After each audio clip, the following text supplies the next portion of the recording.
Saudara, hari ini Roh Kudus memberi saya beban untuk belajar tentang doa. Ya, mungkin kedengarannya aneh. Kami sudah Kristen lama kok diajar lagi tentang doa. Mungkin ada di antara kita yang bertanya, masa harus diajar tentang doa?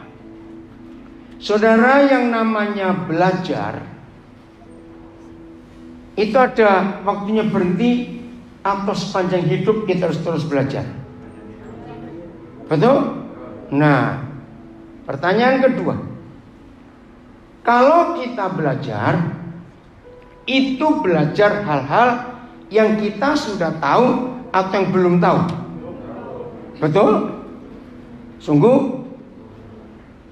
Enggak. Karena ketika Roh Kudus datang mengurapi gereja, saya tanya dulu kepada saudara, Roh Kudus itu mampu mengajar kita tentang berapa hal? Wah, segala sesuatu. Mari kita buka dulu ayatnya. Yohanes 14 ayat 26. Yohanes 14 ayat 26. Ayo kita baca sama-sama Yohanes 14 ayat 26. 1, 2, 3.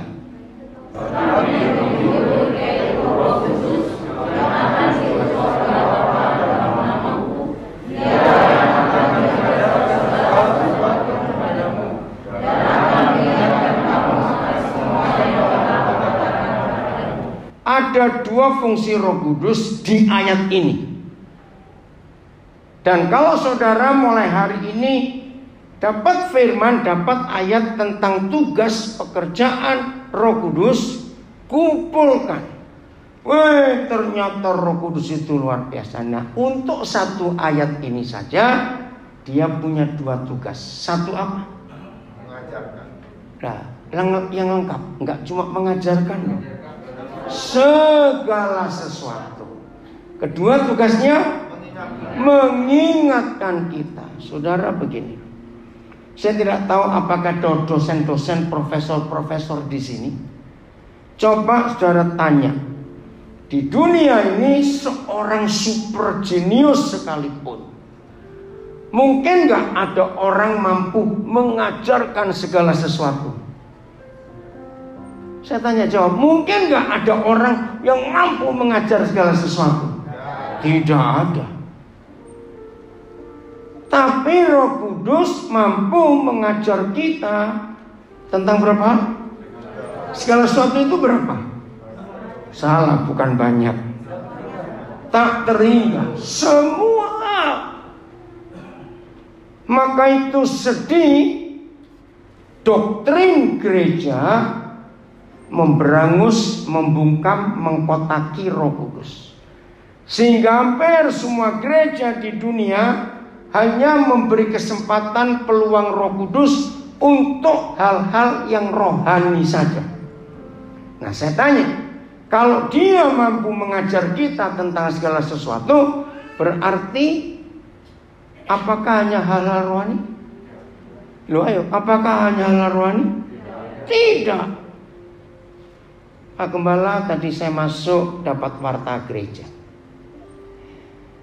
Saya ini punya kebiasaan dapat informasi bacaan tentang apa saja saya harus baca. Nah, saya baca. Ayo, siapa yang dapat? Atau siapa yang nggak dapat tadi? Yang nggak dapat. Oh, berarti semua dapat. Ayo jujur, baca atau tidak? Ayo ketahuan. Betul? Tentang apa yuk? Kejadian. Bukan. Jangan sebut kitabnya, isinya tulisan. Kok kejadian? Tentang, saya nggak membacanya wis atau wasa. Tulisan luar apa? Wis ya. Itu tulisan luar biasa. Coba yang dapat baca. Walaupun itu sudah bulan Mei yang pas hari Pentakosta itu, warta. Tapi itu luar biasa. Atau memang beda-beda, saya nggak tahu. Oh, pantesan. Saya dapatnya bulan Mei tentang wis. Dan itu pekerjaan Roh Kudus di Yohanes 16. Maaf, berarti saya pikir semuanya dapatnya sama, ternyata beda-beda. Maaf. Saya tanya lagi, berarti Roh Kudus itu hanya untuk hal rohani atau tidak? Segala sesuatu. Segala sesuatu. Jangan membatasi dia.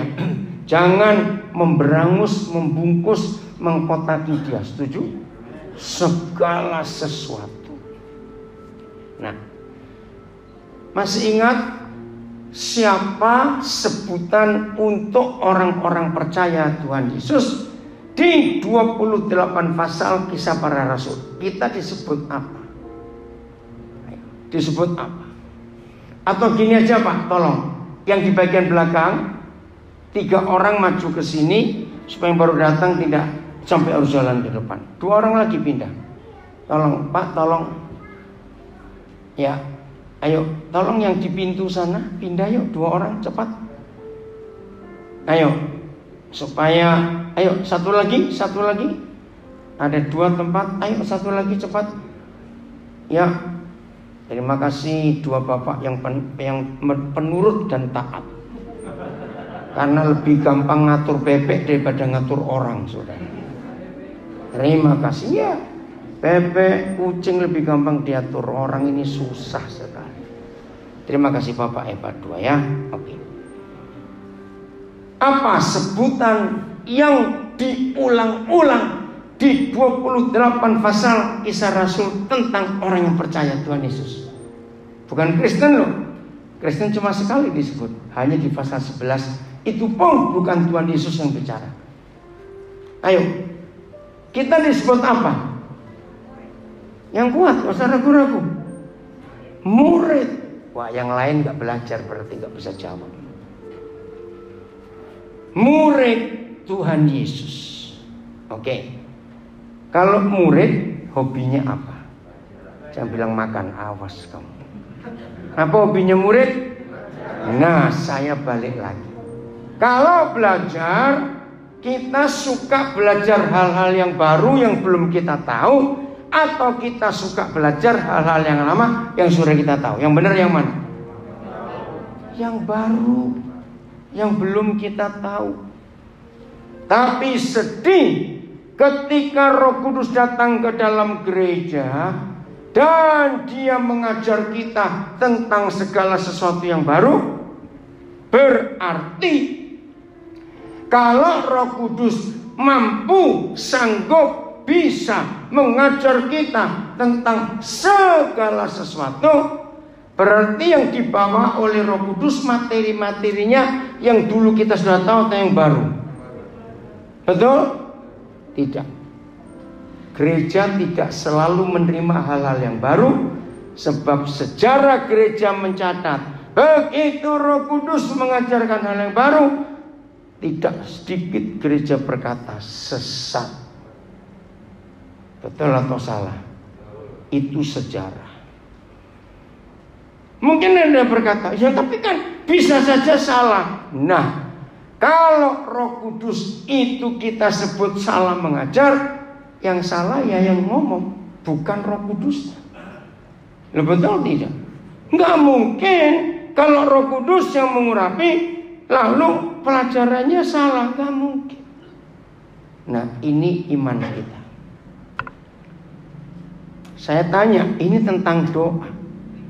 Walaupun kita semua sudah tahu tentang doa, karena kita nggak cuma tahu tentang doa, tapi kita juga praktek doa, betul tidak?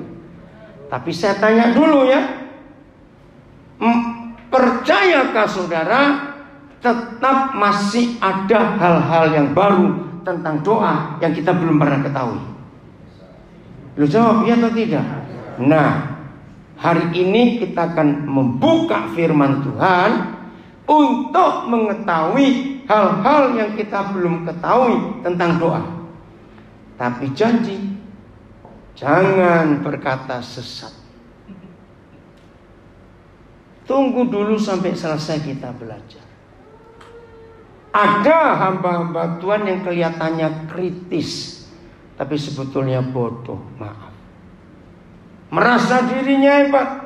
Ada hamba-hamba Tuhan kalau mendengar Sejawatnya teman hamba Tuhan berkhotbah selalu nunggu cari yang salah yang mana. Ada loh. Dan ini berbahaya sekali. Berarti orang itu sombong betul. Berarti ya konsep ini. Mau belajar tentang doa? Walaupun kita sudah banyak tahu, tapi Roh Kudus akan terus memberitahu hal-hal yang kita belum pernah tahu. Itu keren sekali. Ayat kedua, 1 Korintus 2:10. Apalagi pekerjaan Roh Kudus. Wih, dahsyat saudara. Karena kepada kita Tuhan telah apa? Ayo baca, telah apa? Menyatakannya oleh Roh. Sebab berapa hal, segala sesuatu, bahkan hal-hal yang tersembunyi dalam diri Tuhan. Apa bahasa asingnya, bahasa Inggrisnya menyelidiki. Ilmu pengetahuan tidak akan ketemu ilmu-ilmu yang baru kalau tidak ada penyelidikan. Bahasa asingnya apa? Research. Dari mana suara itu? Oh, terima kasih Pak. Research. 76 tahun ini Indonesia merdeka. Baru Presiden Joko Widodo, presiden pertama di Indonesia yang membiayai lembaga riset secara luar biasa. Presiden sebelumnya nggak pernah sibuk dengan lembaga riset. Maka itu Indonesia akhir-akhir ini diakui oleh dunia, diperhitungkan oleh dunia. Hebat sekali. Nah, saya tanya, Roh Kudus mampu mengajak kita untuk to search, menyelidiki berapa hal. Ayo baca itu berapa hal? Nah, saya nggak percaya saudara ngerti firman ini. Saudara, saya mau katakan, kalau kita sebagai murid, lalu dosen yang ngajar kita itu mampu mengajar tentang segala sesuatu dan mampu mengajak murid-muridnya, mahasiswanya menyelidiki segala sesuatu, seharusnya mahasiswanya bagaimana? Bukan cuma semangat, super genius, smart. Lu betul tidak, saudara? Ini seharusnya di dalam gereja muncul orang-orang jenius untuk dunia ini. Karena dosen kita yang namanya Roh Kudus mampu mengajar berapa hal? Segala satu. Dan mampu menyelidiki berapa? Renungkan. Saya bertanya, rekan-rekan hamba Tuhan yang belajar sejak kemarin siang, kemarin malam, tadi pagi, tadi siang, sampai sekarang, jadi 2 hari kita sudah belajar berapa? 6 kali. Ingat penekanan saya kepada saudara-saudara, hamba Tuhan pengkhotbah tidak boleh kehabisan bahan khotbah. Masih ingat tekanan ini?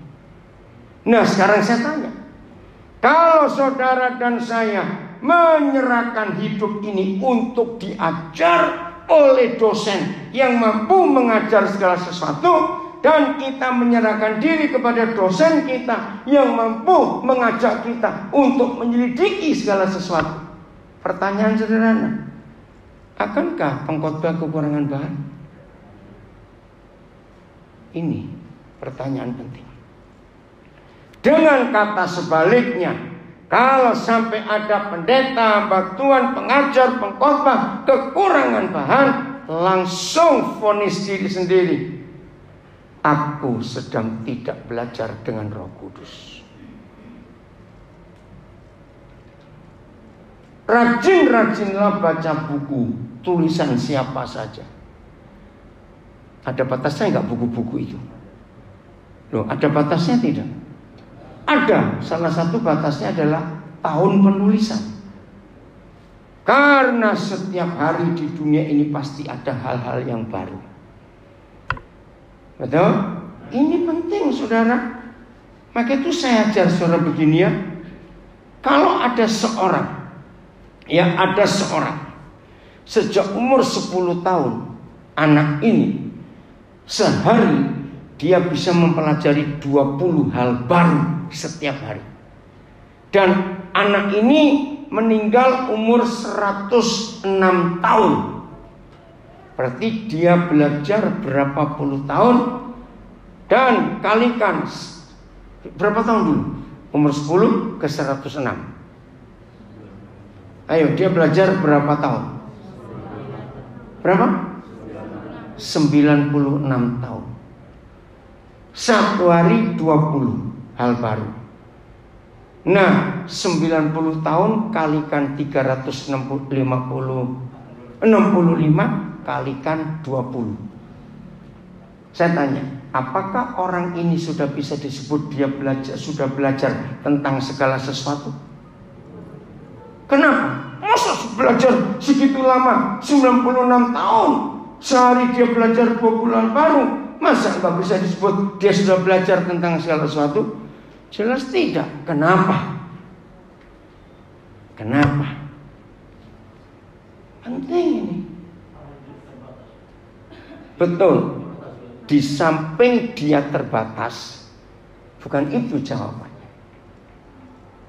20 hal baru yang dia pelajari hari itu. Dunia satu hari itu menemukan berapa hal baru?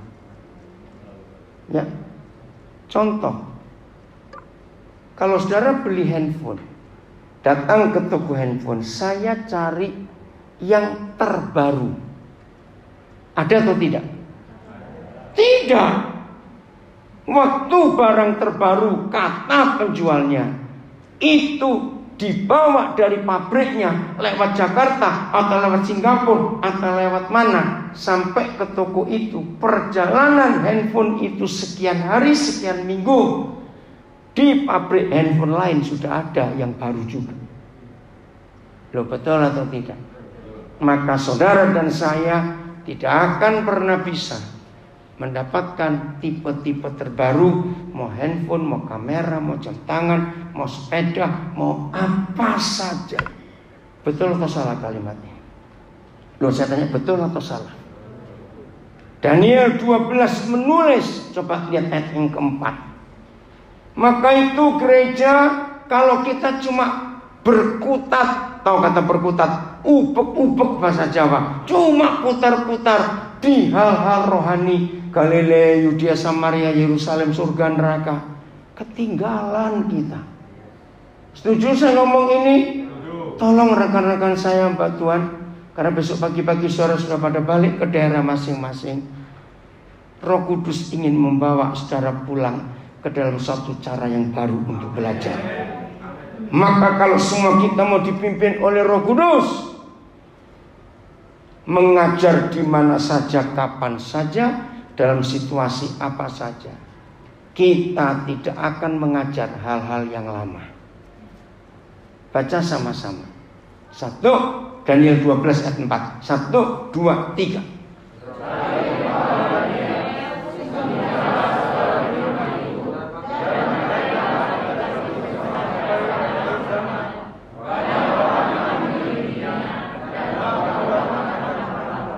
Dan ini terjadi. Banyak orang akan menyelidiki firman Tuhan ini. Kenapa orang menyelidiki? Dan ini bukan cuma yang Kristen loh saudara. Karena firman Tuhan ini adalah buku kehidupan yang tidak hanya untuk orang Yahudi dan orang Kristen saja. Katakan amin. Untuk semua manusia di dunia. Dan apa yang bertambah? Boleh nggak diganti teknologi? Sama. Dan ini terjadi. Maka itu kalau saudara ke toko cari handphone yang terbaru, nggak ada. Yang terbaru masih dalam perjalanan. Dan yang baru dicetak di pabriknya, dikirim, didistribusikan, yang sana sudah orang yang baru lagi. Maka itu anak-anak muda, saya pesan dalam nama Yesus, kalau kamu nggak bertobat dari mata handphonean, bangkrut kamu. Ngerti arti kata mata handphonean? Apa itu? Cepat jawab. Apa itu mata handphonean? Saya seperti mata duitan, susah beneran. Apa itu mata handphonean? Jujur, habis enggaknya. Ayo, apa itu mata handphonean? Apa? Handphone dulu selalu terpengaruh kalau ada yang baru. Rasanya nggak bisa tidur kalau nggak ganti. Nah, ini firman Tuhan. Maka itu saya ulangi lagi. Kalau Roh Kudus mampu mengajar kita tentang segala sesuatu, dan Roh Kudus mampu mengajak kita untuk menyelidiki segala sesuatu, pertanyaan pertama, hidup akan membosankan atau bergairah? Jawab, hidup akan membosankan atau bergairah? Bergairah, karena selalu ada yang baru. Kedua, kalau Roh Kudus kita izinkan mengajar kita tentang segala sesuatu dan membawa kita untuk menyelidiki segala sesuatu, kita sendiri ya akan jadi segar nggak hidup ini? Karena selalu baru. Bagian pertanyaan terakhir untuk Roh Kudus ini baru kita masuk dalam tentang doa. Dengarkan pertanyaan ini. Kalau Roh Kudus kita beri kesempatan untuk bekerja semau-maunya, dia senang atau tidak senang? Lu jawab, dia senang atau tidak senang? Kenapa dia senang? Karena lihat murid-muridnya serius belajar. Maka itu Roh Kudus senang kalau melihat saudara dan saya senang belajar. Loh, maka itu seharusnya wajah saudara mendengar ini berubah gitu loh. Tapi saudara diam saja. Telat semuanya. Loh, betul tidak? Kalau maka itu tiap hari ini Pak Tanto jadi saksi. Dari kemarin dia diskusi terus dengan saya. Begitu dijemput dari bandara, langsung kami makan ikan bakar. Di mana itu Pak Tanto? Ya pokoknya ikan bakar Mas orang Melayu. Wih, enak sekali. Pertanyaan pertama, saya itu seumur-umur belum pernah ditanya orang gini. Koden, ya seperti Pak Rudolf panggil Koden, orang Pak Tanto panggil Koden. Gimana pertanyaan spekta itu apa? Ya, apa pertanyaannya? Setiap hari orang harus melakukan yang spekta. Nah, Pak Tanto tanya, setiap hari orang itu harus melakukan yang spektakuler. Apa kata yang spektakuler? Luar biasa, tidak biasanya. Nah, saya nggak tahu Pak Tanto ternyata belum tahu kalau itu ada ayatnya di Alkitab. Begitu sambil makan ikan bakar, tangan kotor, buka langsung handphonenya. Kita lihat Markus 2 ayat 12. Nah, ini yang kita mau pelajari. Ayo baca sama-sama. 1, 2, 3. Dan orang itu pun bangun serta mengangkat tempat tidurnya dan pergi keluar di hadapan orang-orang itu, sehingga mereka semua takjub lalu memuliakan Tuhan. Katanya, ini spekta yang Pak Tanto tanya kepada saya kemarin siang.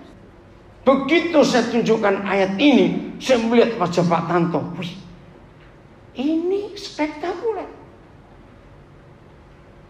Setelah Tuhan Yesus buat mujizat untuk orang lumpuh itu, lalu komentar orang-orang banyak, yang begini belum pernah kita lihat. Berikan saya jawaban. Kapan gereja kapan yang dikerjakan gereja membuat tetangga-tetangga, orang-orang di sekitar kita itu berkata, wah, yang begini belum pernah kita lihat. Itu kalau gereja ngerjakan apa? Ayo, ngerjakan apa? Memberkati, bukan. Mengerjakan sesuatu yang baru. Kalau kita mengerjakan hal-hal yang itu juga selama puluhan tahun, maaf ya jangan tersinggung. Begitu ibadah doa, amin, biasanya lagu pelan dulu. 4 lagu pelan, lagu pujian, praise, itu istilah Hillsong. Setelah praise, kembali pujian pelan. Lalu masuk khotbah. Maaf. Yang dikerjakan gereja kalau rutinitas. Akankah orang berkata yang begini belum pernah kita lihat? Tidak. Nah, setelah kita belajar tentang pribadi Roh Kudus di dalam 2 ayat ini, Yohanes 14:26 dan 1 Korintus 2:10, maka kalau saudara dan saya hidup dipimpin Roh Kudus, seharusnya semua orang kagum gak pada apa yang Tuhan kerjakan lewat kita? Karena yang baru, mengerjakan yang rutin, tidak ada orang komentar, wih yang begini belum pernah kita lihat. Enggak. Komentar orang ya sama aja kayak tahun lalu. Hari ini beri kesempatan profesor super ini mengajar kita tentang segala sesuatu dan mengajak kita untuk menyelidiki segala sesuatu. Ini luar biasa. Amin. Percaya? Sungguh. Berbahagialah setiap kita yang memberi kesempatan untuk Roh Kudus bekerja semau-maunya. Maka setiap hari kita pasti bertemu hal-hal yang baru. Catat itu baik-baik. Dan itu menyenangkan sekali.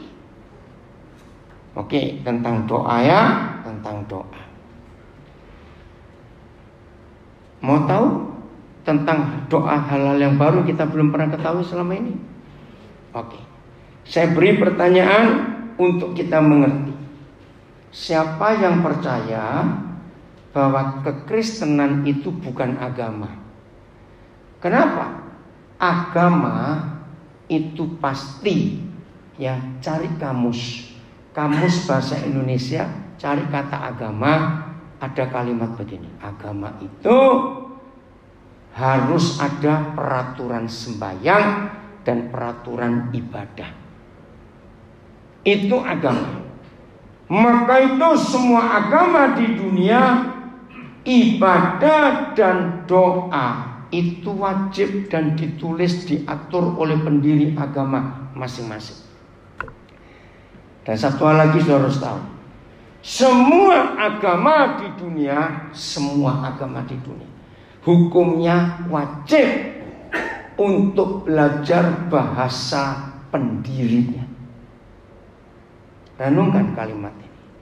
Maka itu kitab suci semua agama di dunia sebetulnya dilarang diterjemahkan. Harus pakai bahasa asli pendirinya. Ngerti gak maksud saya berkata? Alkitab adalah satu-satunya kitab suci yang tidak pernah diperintahkan untuk belajar bahasa Ibrani, bahasa Aramik, tidak.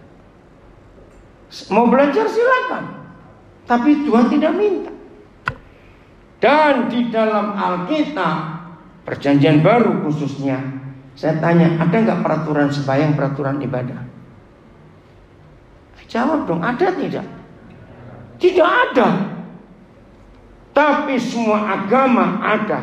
Doa untuk bayi baru lahir, doa untuk orang sakit, doa untuk orang menikah, doa untuk orang meninggal, doa untuk ini, semuanya ditulis dan dihafalkan.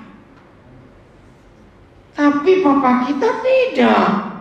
Maka itu dengan definisi agama dalam Kamus Besar Bahasa Indonesia, maka kekristenan tidak masuk agama. Karena gak ada dua hal ini. Nah, sehingga kebanyakan dari antara kita melakukan apa-apa yang Tuhan minta, maka tanpa sadar kita menggunakan tradisi agama-agama yang lain. Saya tanya, siapa pernah memperhatikan doa orang beragama dan itu masuk ke dalam gereja, isinya pasti cuma 3. Minta, nyuruh, lapor. Renungkan. Loh, ya atau tidak?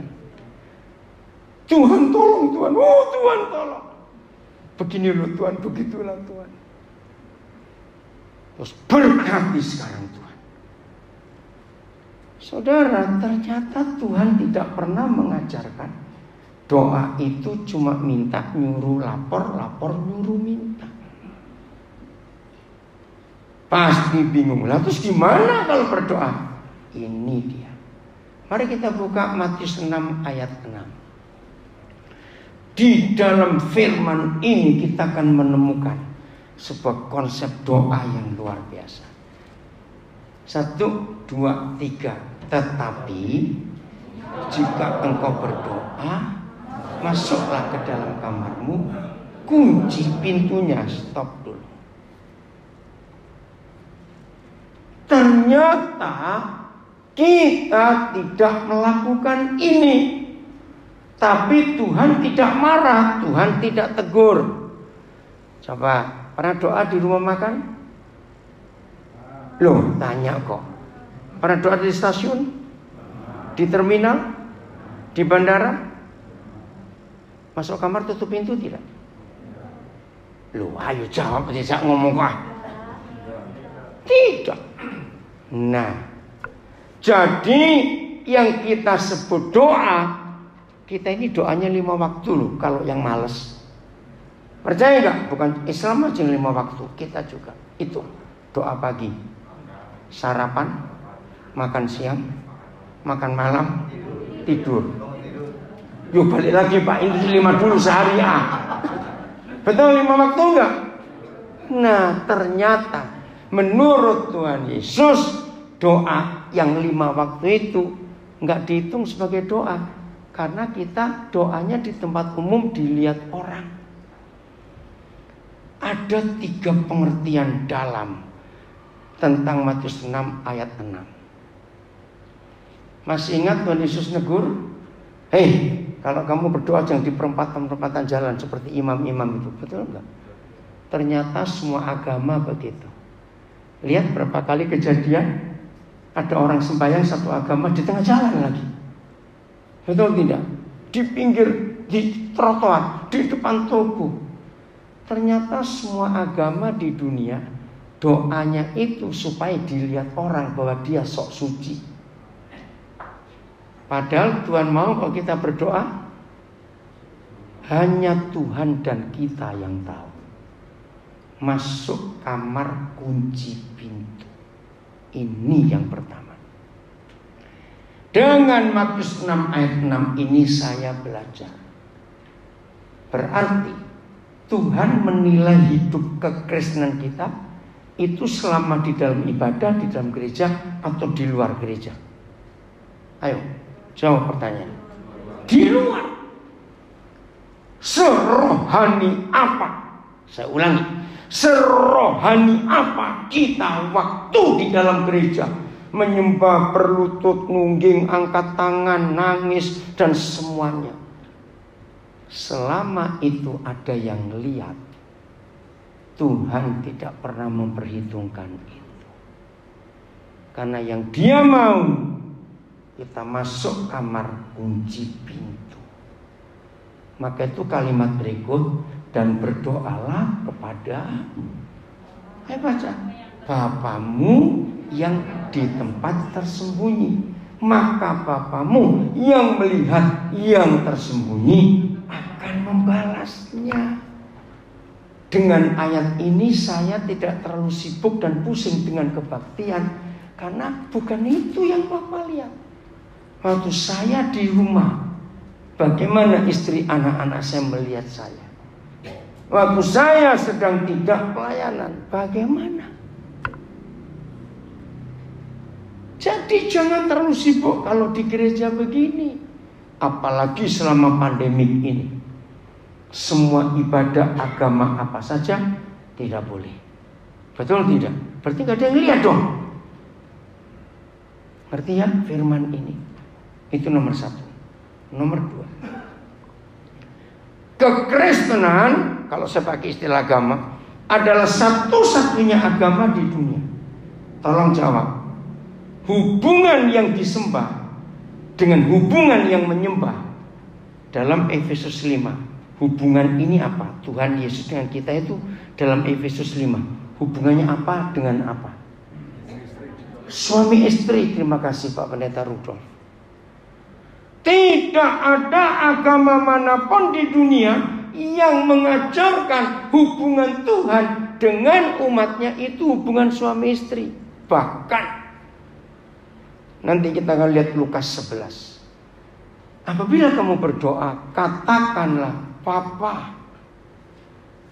Tidak ada agama di dunia yang mengajarkan Tuhan itu ayah dan umatnya itu anak-anaknya. Hanya Tuhan Yesus. Loh, betul atau tidak? Nah, jadi yakin hubungan kita, hubungan suami istri? Tuhan Yesus mempelai laki-laki, gereja mempelai perempuannya. Loh, saya tanya dulu, betul atau tidak? Nah, ini jawabannya. 2 orang yang boleh di dalam kamar yang terkunci hanya suami istri. Ngerti gak maksud saya? Berarti kalau doa itu bagaimana? Intim. Maaf, hubungan intim itu diperhalus dari kata bersetubuh. Loh, betul atau tidak? Saya kaget waktu dia ngajar. Oh, tetapi kalau kamu berdoa, masuk kamarmu, kunci pintunya. Wih, ini dahsyat sekali. Jelas gak saudara? Ini hebat. Bagian ketiga, untuk mengerti Matius 6 ayat 6, saya tambahkan Mazmur 139 ayat 4. Mazmur 139 ayat 4. Ayo kita baca. 1, 2, 3.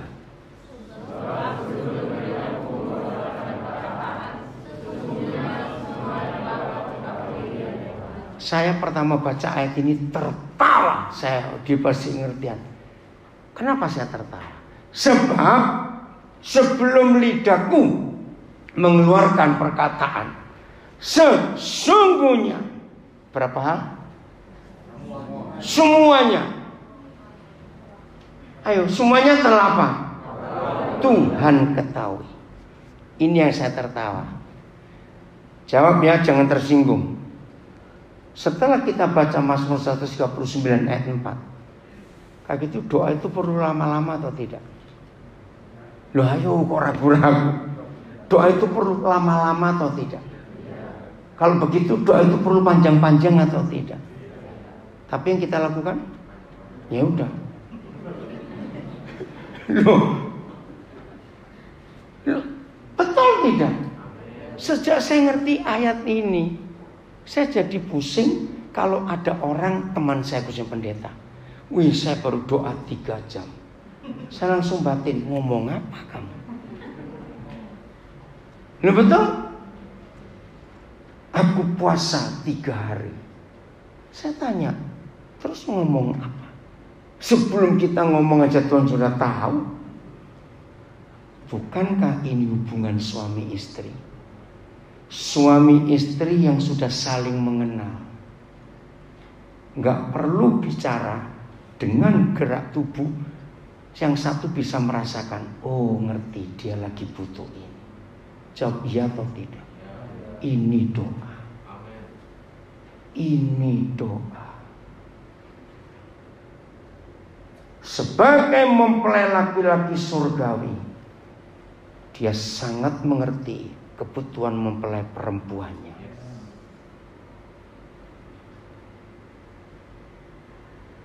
Maka itu kalau suami istri tidak harmonis,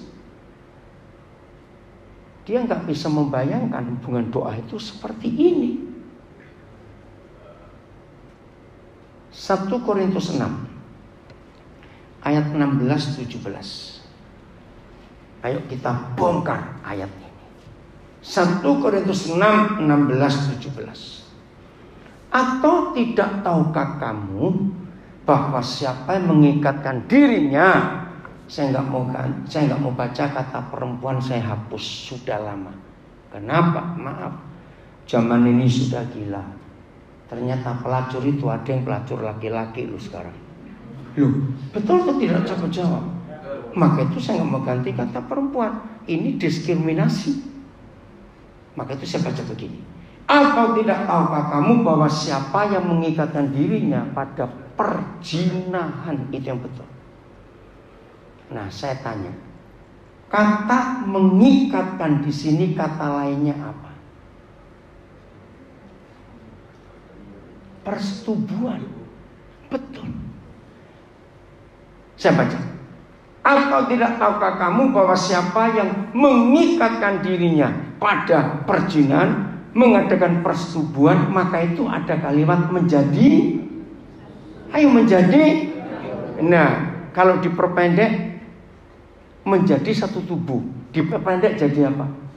Bersetubuh dengan dia. Sebab demikianlah kata Nas, potongan ayat perjanjian lama. Keduanya akan menjadi satu daging. Ayat 17. Tetapi, nah, Paulus menggunakan kata yang sama. Baik untuk manusia mengikatkan dirinya, maka bersetubuh. Baik gereja dengan Yesus Tuhan mempelai laki-laki, tetapi siapa yang mengikatkan dirinya pada Tuhan menjadi, dipersingkat, berseroh. Lu ngerti nggak maksudnya, Sir?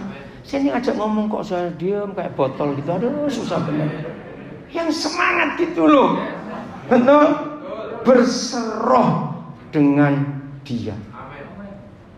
Kalau sesama manusia bersetubuh karena kita punya tubuh. Tapi Tuhan itu roh. Yohanes 4 ayat 24. Tuhan itu roh. Jadi sekarang ngerti nggak Matius 6 ayat 6? Bahwa berdoa itu adalah berseroh dengan Yesus.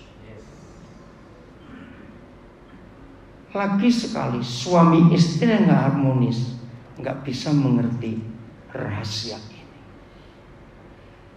Maka itu suami istri, nilai keluarga kita, value ya, bukan angkanya, nilainya.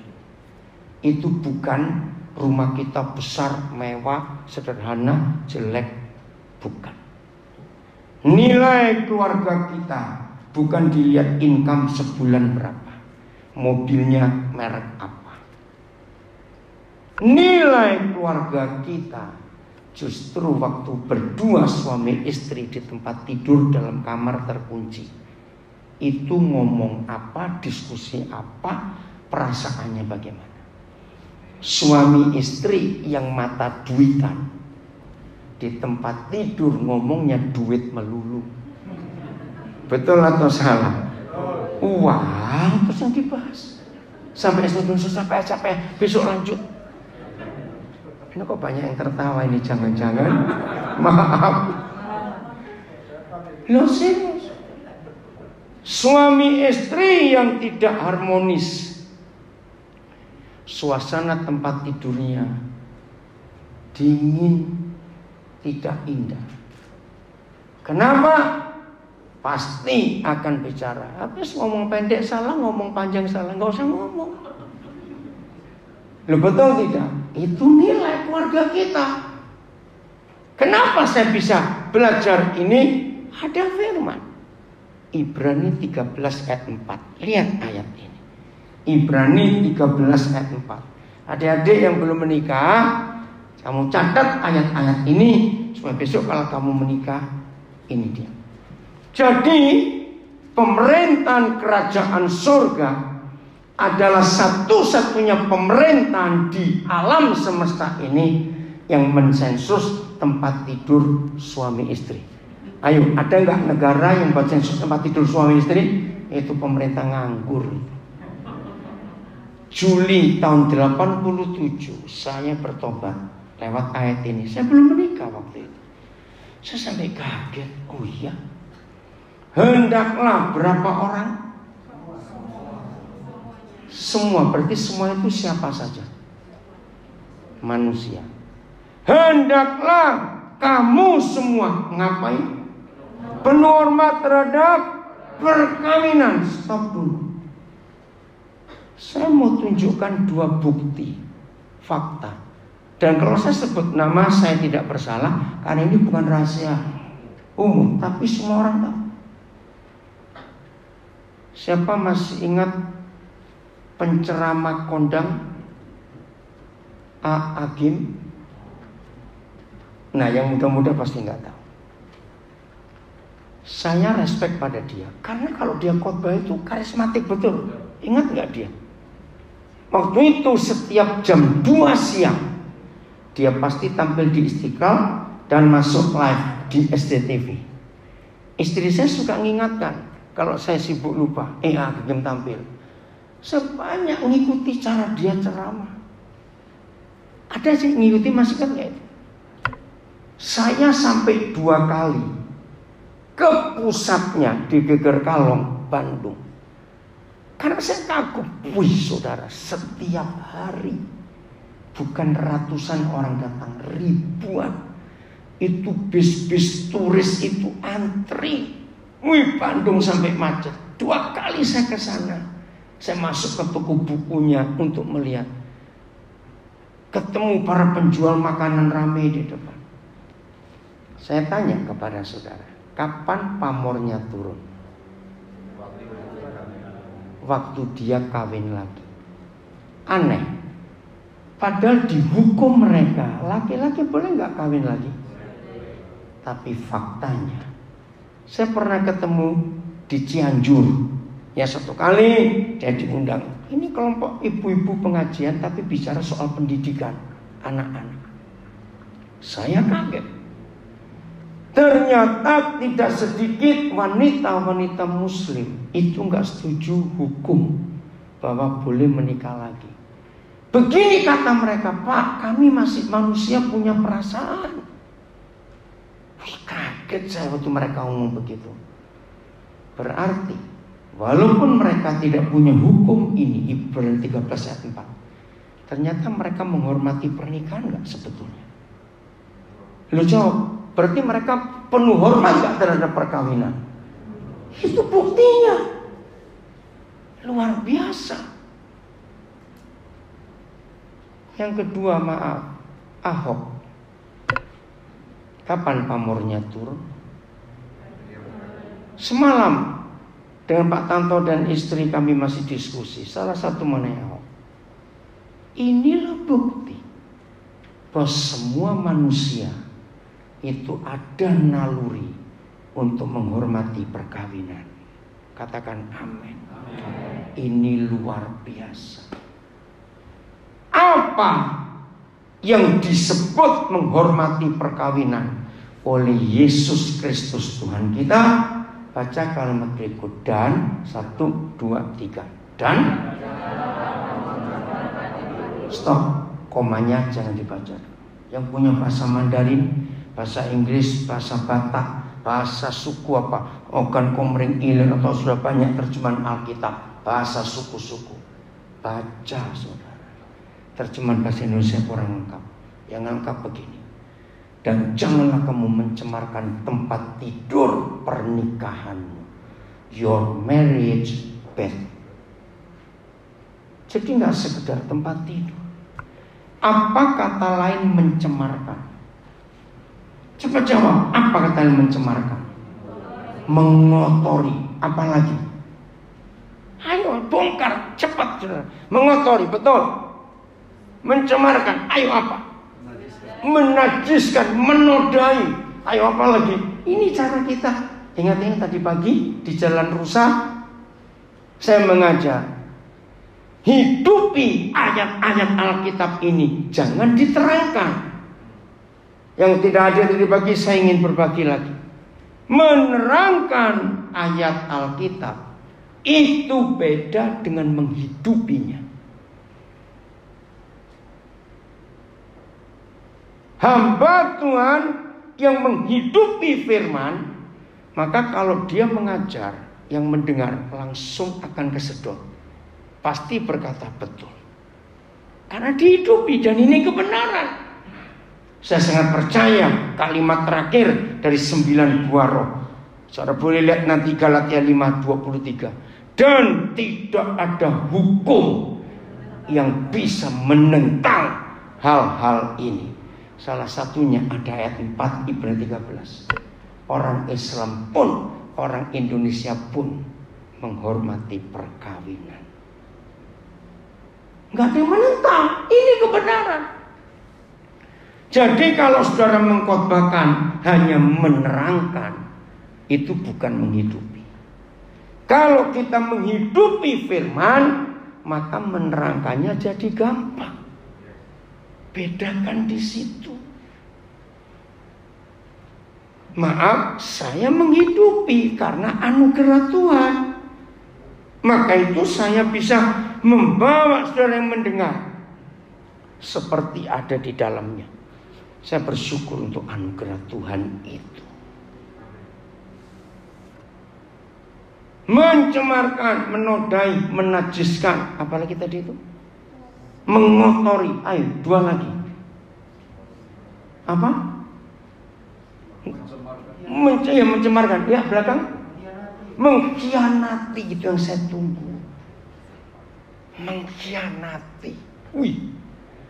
Koma. Baca 1, 2, 3.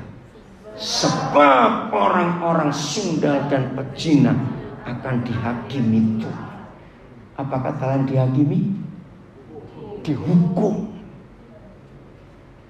Ini intermezzo saja. Jadi kotornya, najisnya, tercemarkannya tempat tidur suami istri bukan karena suami istri terlalu sibuk sampai 3 bulan nggak cuci spray, bukan. Tapi kalau ada orang ketiga, dan hebatnya firman Tuhan, tidak ada Tuhan di agama apa saja yang memberi hukum yang luar biasa. Hanya Tuhan Yesus, satu-satunya Tuhan di alam semesta ini, yang memberitahu berzina itu nggak perlu di tempat tidur, berzina itu nggak perlu ketemu orangnya, berzina itu nggak perlu peluk orangnya. Betul atau tidak? Di mana? Ini hukum sempurna. Maka itu kalau saya ngajar tentang pernikahan, dengar yang kemarin malam hadir DGPDI, ya dengarkan.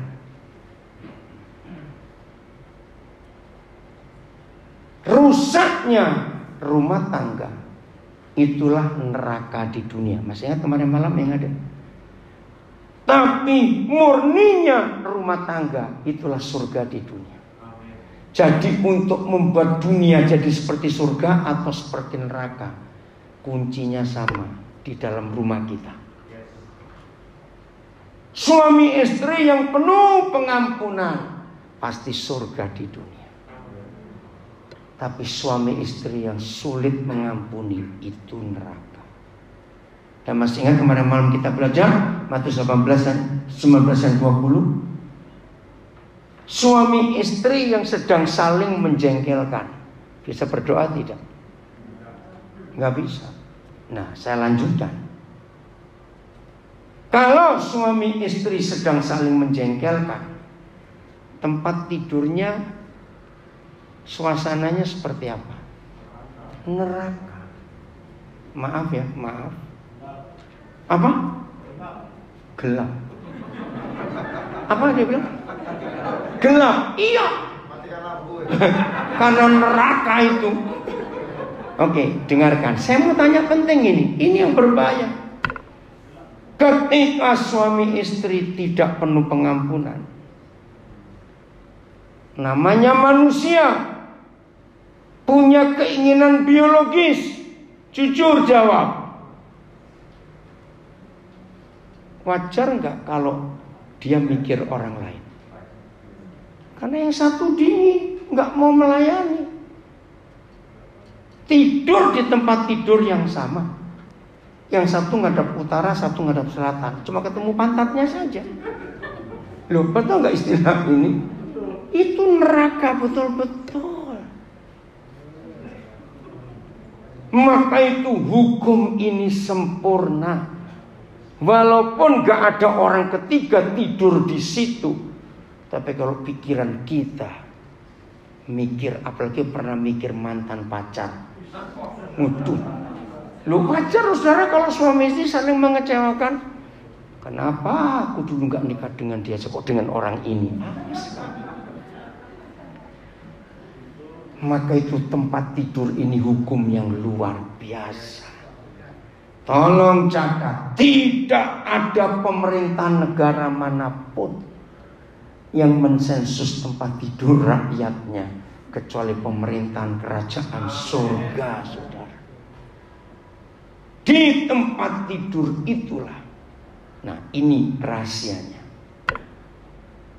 Ternyata di seluruh Alkitab hanya Ibrani 13 ayat 4 yang memberitahu kita takhta Tuhan di dunia bukan di mimbar gereja, tapi di tempat tidur suami istri. Saya pakai terminologi perjanjian lama. Tolong jawab. Setiap kali Yahweh Tuhan hadir di perjanjian lama, menemui siapa saja, rata-rata Yahweh Tuhan bilang begini, tempat ini kudus. Musa sempat bingung, kudus apaan? Hari-hari kambing domba aku berak kencing di sini. Loh, betul tidak? Tapi jadi kudus ketika Tuhan hadir. Nah, sekarang kita pakai untuk Ibrani 13 ayat 4. Berarti kalau Tuhan pesan tempat tidur pernikahan kita harus tetap bersih, tidak tercemar. Berarti Tuhan ngapain? Hadir. Wih, saya kaget. Satu-satunya tempat Tuhan hadir ternyata bukan di bukit doa, bukan di mimbar gereja, tapi di mana? Tempat tidur suami istri yang penuh dengan perdamaian. Karena dia Raja Damai. Saya hubungkan ayat ini dengan istilah tabut perjanjian. Apa namanya tempat yang menutupi tabut itu? Bukan, kerub itu malaikatnya. Hampir betul. Kubah bukan. Bukan, kerubim itu malaikatnya. Disebut tutup apa?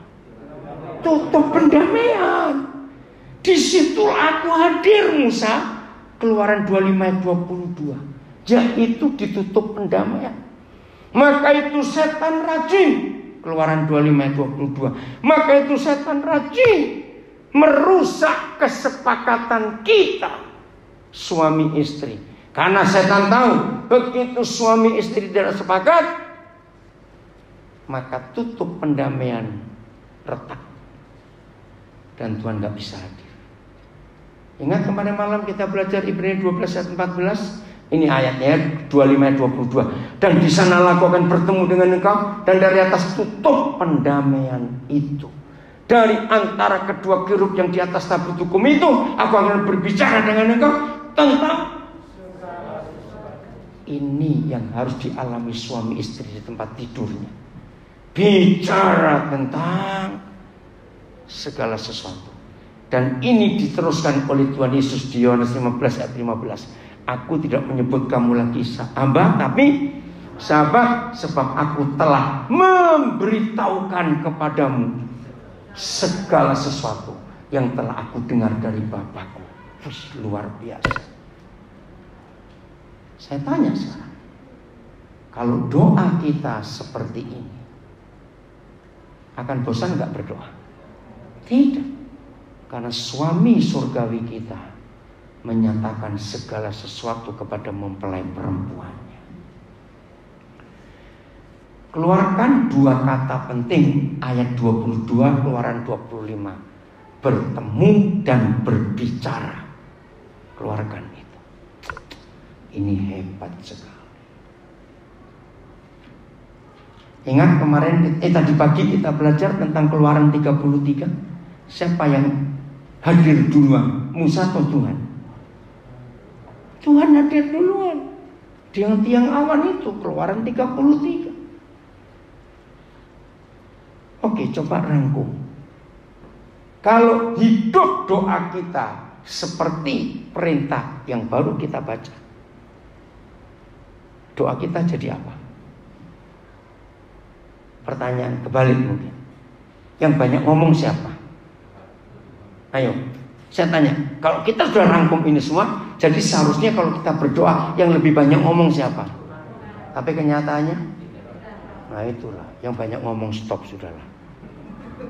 Lu betul nggak? Tuhan itu tahu segala sesuatu.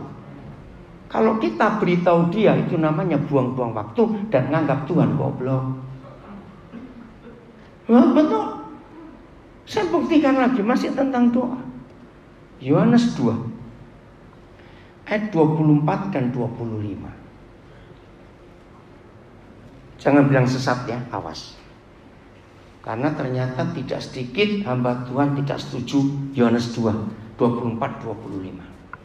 Tetapi Yesus sendiri tidak mempercayakan dirinya kepada mereka karena Yesus mengenal kita semua. Saya tanya, kata Yesus mengenal kita semua ini negatif atau positif mengenalnya? Beda. Ayo, coba jawab. Ini mengenal negatif atau positif? Negatif. Ini loh yang kita harus tahu. Sehingga Tuhan Yesus gak bisa mempercayakan dirinya. Kalau sudah baca ayat 23, ayat 23 supaya tahu ya. Ada apa ini? Kok nggak bisa mempercayakan dirinya? Ayat 23 mana? Ayo. Dan sementara Yesus di Yerusalem selama hari raya Paskah, berapa banyak? Banyak orang percaya dalam namanya. Nah, logikanya kalau banyak orang percaya dalam namanya, seneng nggak? Tapi tidak, karena motivasi percaya lain. Karena mereka percaya karena, nah ini percaya karena makan gratis setiap hari.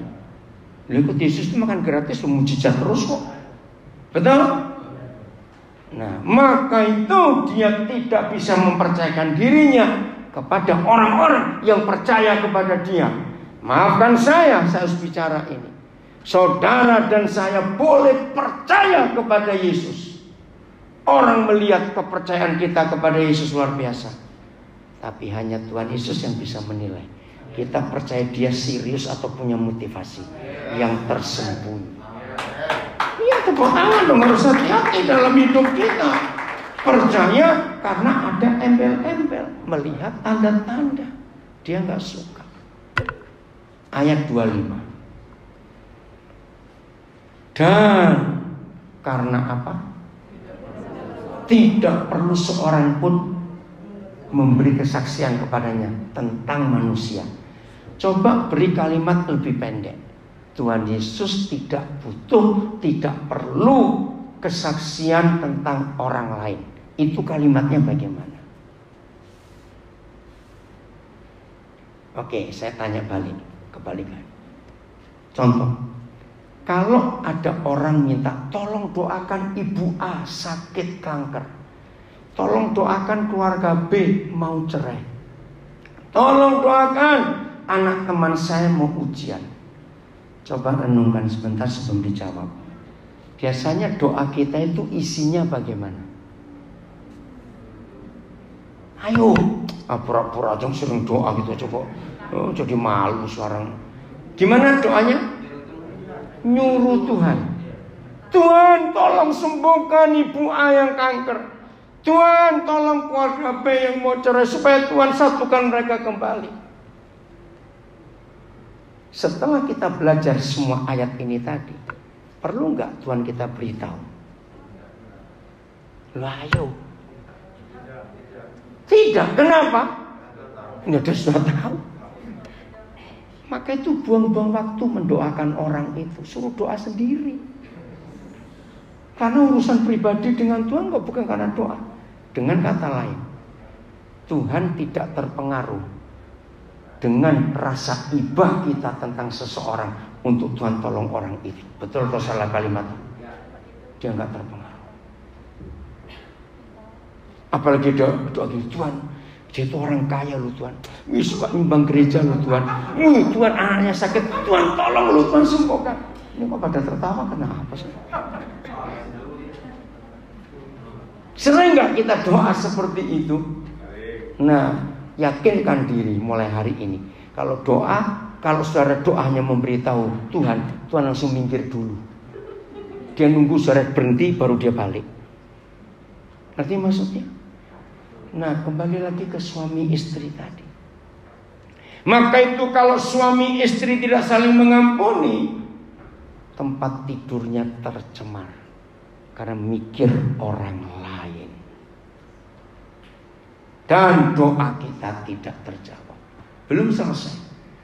Sebab, ayo baca iya. Sebab,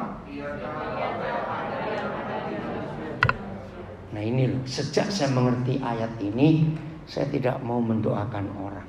Saya bilang doa sendiri. Itu urusanmu dengan Tuhan. Jadi mendoakan orang, maka itu jangan kaget dulu ya. Wih, kok sesat gitu? Kan saya sudah dahului dari tadi. Betul? Kita banyak yang nggak tahu tentang doa. Banyak ngomong sendiri. Ini ilustrasi saja ya. Jadi ada anak Tuhan berdoa, gitu doanya rame. Tuhan sudah nungguin kapan diemnya anak ini. Habis lagi ngomong, ya udah dengerin aja. Begitu dalam nama Yesus. Amin.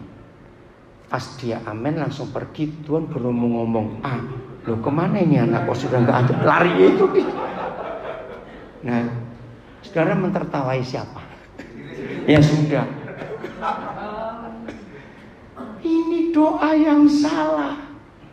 Sebelum satu kata aja kita keluarkan, dia sudah tahu. Maka itu jangan banyak ngomong kalau berdoa. Biar dia ngomong banyak. Karena dia sudah berjanji, aku akan memberitahukan kepadamu tentang segala sesuatu. Ya sudah, jangan dong, gak usah ragu-ragu. Kita tunggu dia yang beritahu. Kita gak usah beritahu dia tahu semuanya. Bagian terakhir. Supaya, sudah 1 jam 10 menit, kok gak perasa saya. Bagian terakhir. Lukas 11 ayat 1 dan 2. Cepatnya, jadi berubah soal doa mulai hari ini. Bereskan hubungan suami istri, bereskan di hadapan Tuhan. Mengikatkan dirinya. Jadi Tuhan mau berseroh dengan kita. Lukas 11 ayat 1. Pada suatu kali Yesus sedang berdoa di salah satu tempat. Agama tidak boleh ada doa pada suatu kali. Apa kata lain pada suatu kali? Sewaktu-waktu. Agama tidak boleh sembahyangnya sewaktu-waktu. Jamnya dihitung, menitnya dihitung, detiknya juga dihitung. Sampai saya pikir ribet bener itu Tuhannya. Lu ngerti gak maksud saya? Ya toh, untuk menentukan satu hari raya mereka saja capek-capek beli alat mahal-mahal, ngeliatin bulan, ngeliatin bintang, capek bener. Dan itu tiap tahun dilakukan. Percaya Tuhan gak seribet itu? Ya sudah. Pada suatu kali, pasti ini bukan agama. Kedua, di salah satu tempat. Semua agama punya peraturan doa di tempat khusus, betul atau tidak? Tapi Yesus tidak. Stop. Ketika ia berhenti berdoa, berkatalah seorang dari murid-muridnya, jadi mewakili. Apa yang mereka katakan kepadanya? Tuhan, ajarlah kami berdoa sama seperti yang diajarkan Yohanes kepada murid-muridnya. Saya syok waktu pertama kali Roh Kudus mewahyukan ini. Saya beri 3 pertanyaan. Menurut saudara setelah baca kisah ini, satu, berarti selama mereka jadi murid pernah lihat gurunya berdoa atau tidak? Jangan ragu-ragu, jawab aja. Otak agamawi sulit menjawabnya. Belum pernah atau pernah? Nah, karena orang beragama pasti membantah. Masa Yesus gak pernah berdoa? Terserah kamu, buktinya mereka tanya kok. Betul? Gak pernah berdoa. Pertanyaan kedua, apakah betul Tuhan Yesus gak pernah berdoa? Tidak. Karena Markus 1:35 pagi-pagi benar dia keluar dan dia berdoa. Nah, ini bedanya. Ternyata Lukas 11 pertama kali murid-murid melihat Yesus doa secara agama Yahudi yang pakai talit terus mangguk-mangguk begitu. Maka itu mereka, loh kok kami gak pernah diajar berdoa? Tapi dia pernah berdoa. Nah, doa di Markus 1:35 itu adalah doa hubungan intim dengan Bapa di surga, di tempat yang tersembunyi. Pertanyaan ketiga, berarti murid-murid selama ikut Yesus sudah pernah berdoa atau belum? Lah, ini bingung saya. Ayat 2, bagian terakhir. Saya mau menerjemahkan Markus, Lukas ya. Saya menerjemahkan bahasa sehari-hari. Jawab Yesus kepada mereka. Padahal tadi yang tanya satu orang. Betul? Seorang dari murid-muridnya. Tapi Tuhan Yesus tahu 12-nya tanya sama-sama. Jawab Yesus kepadanya, oh, kalian minta aku ajar berdoa. Baik, aku ajar. Apabila kamu berdoa, stop dulu. Semua agama di dunia, kalau pemimpin umat mengajak umat berdoa, tidak ada kalimat katakan, tapi ucapkan doamu. Ternyata beda antara katakan dengan ucapkan. Ucapkan itu hafalan dan formal, doa baku yang dibaca karena mengucapkan. Tapi kalau mengatakan dari hati. Ngerti gak sekarang saudara?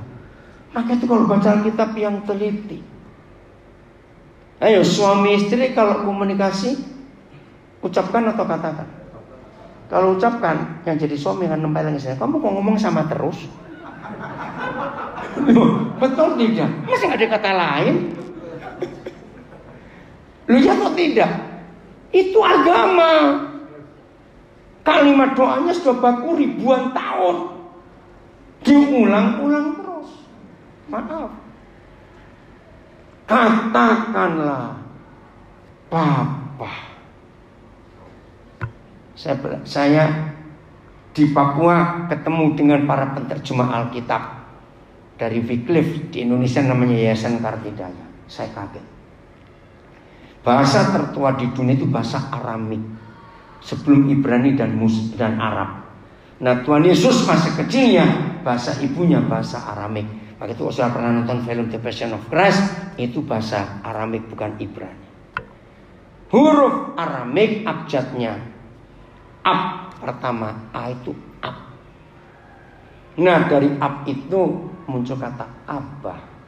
Bahasa Ibrani dan Arab sama, menyebut Papa itu Abba. Apabila kamu berdoa, katakanlah Abba, Papa. Di sini saya dapat jawaban yang bertahun-tahun saya tunggu. Waduh, saya harus nyebut satu ayat lagi, nggak apa-apa ya? Oke. Jangan khawatir, saya tahu di lantai dasar ada makanan, diam saja. Cuma Pak Pendeta Rudolf, kalau saya lihat tadi sedikit, sebanyak ini cukup atau enggak, saya nggak tahu tadi. Maaf. Saya tadi minta 2 ibu di dapur, saya panggil naik, nggak usah ngurusin makanan, kurang beli atau enggak pulang cari makan sendiri. Kok nggak ada yang ngamen, nanti marah, telat lagi. Mazmur 8 ayat 2. Saya menangis ketika rahasia ini ditunjukkan Tuhan. Kalau doa, Mazmur 8 ayat 2. Oh, yang dari mulut bayi-bayi itu ayat berapa? Oh, 6. 3. Oh ya, oh ini dia. Dari mulut bayi-bayi dan dari mulut anak-anak yang menyusu telah kau letakkan dasar kekuatan karena lawanmu untuk membungkamkan musuh dan pendendam. Saya protes kepada Papa di surga. Saya bilang, Papa, saya nggak percaya firman ini. Sadis. Loh, kok sadis? Bayi diajak perang loh ini. Loh, betul tidak? Loh, jawab loh, saya tanya. Hah? Bayi di mulutnya telah diletakkan Tuhan sebuah dasar kekuatan karena lawanmu untuk membungkamkan musuh dan pendendam. Bertahun-tahun saya nggak pernah ngerti ayat ini. Tapi ketika Roh Kudus mengajarkan Lukas 11 ayat 2, saya bertobat. Saya tanya, mama-mama sebetulnya ngerti nggak sih bayinya minta apa? Ayo jawab, mama-mama. Tidak, sombong betul. Ngomongnya apa nggak tahu kok ngerti. Enggak. Loh, nggak tahu dibilang kok ngelawan. Ini firman ini loh. Ibu hanya nebak-nebak. Oh mungkin kencing. Oh mungkin beol. Oh mungkin lapar. Kan pasti mungkin. Bertobat dulu Bu, nggak tahu. Loh, gini aja kalau nggak percaya. Siapa bisa menerjemahkan bahasa bayi? Ada tidak? Ternyata hanya Papa yang ngerti. Maka itu saya belajar.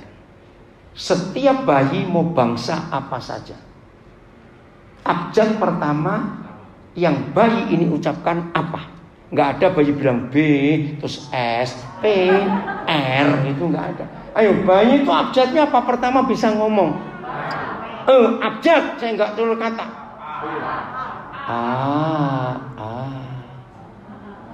Tahu? Dia manggil Papa, Abba. Wih, saya bilang luar biasa. Maka itu lihat, di dalam banyak bencana alam dan kecelakaan alat-alat transportasi, bayi-bayi atau orang dewasa yang lebih banyak selamat. Itu jawabannya. Ketika bayi-bayi dalam bahaya,